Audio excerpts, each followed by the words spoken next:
So I'm airbrushing the skate deck. I added black, and then this is like a red violet. I'm doing all the underpainting and of the face and the body first. It's all in purple, like a dark purple color.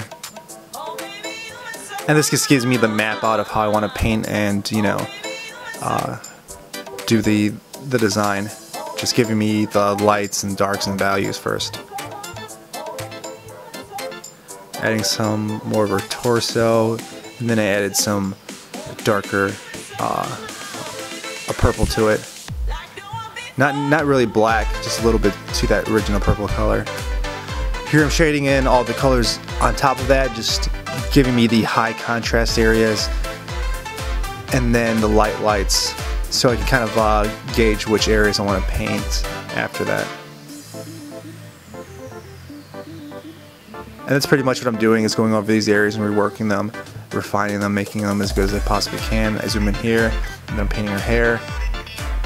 Zoom back in, and then I'm reworking that again. Right now it doesn't really look like too much, but I'm just getting the general shapes and ideas, and this is how I kind of like to paint. There's a lot of different ways artists can paint. They can paint in blocks, or they can paint from inside out, which is building the subject with all the colors inside and then moving outwards, or blocking it out, and this is what I like to do. Giving it the, you know, basic shapes. Here I'm adding the hair. I added like a bright light white pink as a base coat, and then red, bright red on top of that. That lets the highlights pop out more. I'm using that same tone across the entire body too, and the lips, and then using it in the rest of the yellow body. Here I'm adding the eyelashes, the dark tones, the black to kind of really sharpen outline that. And this really just defines all the edges of the character, so then I can add more color and gauge what I'm doing better. We're filling in the hair, just going over all the red with black.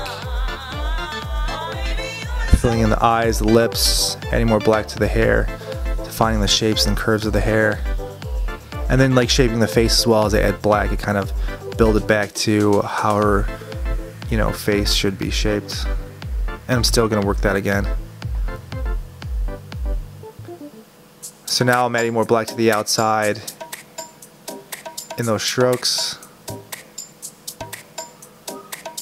And this is just a quick view of how I added the yellow on the character also.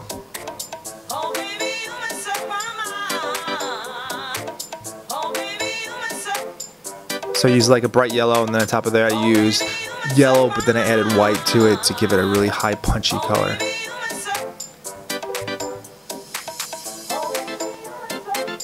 Then I'm just going to go back over the shapes a couple times, filling in the bottom with that blue from the G.I. Joe color. I love G.I. Joe. It's kind of an old, you know, kind of throwback, some fan art that I like doing. I like doing a lot of the cool, like, you know, old school characters. If you see some of my work online, I do a lot of that stuff, like Ren and Stimpy. I did like Alro Monsters kind of thing. Alright, so we skip back to where we were before. I just want to show you how we did that earlier, and then added whites over everything. I know this is counterintuitive, but you'll see how it looks when it's finished. This allows me to add some of the brighter highlights back in again that I lost earlier. And then I outline all the body too to really make it pop, give it that high contrast with the whites and the darks. Adding the name Scarlett to it, and then going over that in red. And that's, here it goes, I added red to there. This is pretty much my finished artwork. You can check it out, and check me out at mindlesspaint.com, and please subscribe to my channel and drop a comment. Let me know what you think, and if you got anything else you want to share or any comments or questions, drop it.